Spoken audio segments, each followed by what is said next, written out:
અત્યારે હાલમાં આવી બહુ મોટી દુઃખદ ખબર। ગણજર તાલુકાના કોઠાવ ગામની સીમમાં રાત્રે ખેતરમાં પાણી જોવા માટે ગયા બાદ પરત નહીં ફરેલા સાડા અને બનેવીની લાશ ત્રીજા દિવસે મળતા સમગ્ર પંથકમાં ચર્ચાનો વિષય બન્યો છે। ખેતરમાં લગાવેલી તારની વાડમાં ઢોર માટે છોડાયેલો વીજ કરંટ સાડા અને બનેવીને લાગતા બંનેના મોત નીપજ્યા હોવાનું બહાર આવ્યું છે।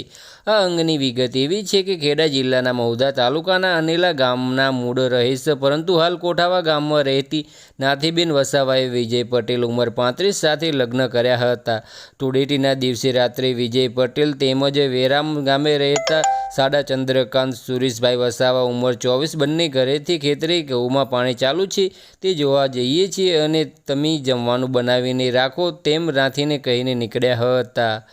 વિજય અને ચંદ્રકાંત મોડી રાત સુધી પરત નહીં ફરતા નાથીને ચિંતા થઈ હતી અને તેને ફોન પર સંબંધીઓ તેમજ મિત્રોને પૂછપરછ કર્યા બાદ બીજા દિવસે તપાસ હાથ ધરી હતી પરંતુ બંનેનો કોઈ પતો લાગ્યો ન હતો, જેથી ગઈકાલે ગણજર પોલીસ સ્ટેશનમાં નાથીએ પતિ અને ફોઈના પુત્ર ચંદ્રકાંત ગુમ થયા હોવાની નોંધ કરાવી હતી। દરમિયાન પોલીસે પણ બંનેની શોધખોળ હાથ ધરી હતી। બસ આજ માટે આટલું જ અને અમારી યુટ્યુબ ચેનલ પર નવા હોય તો લાઇક, શેર અને સબસ્ક્રાઈબ કરી દેજો। ધન્યવાદ।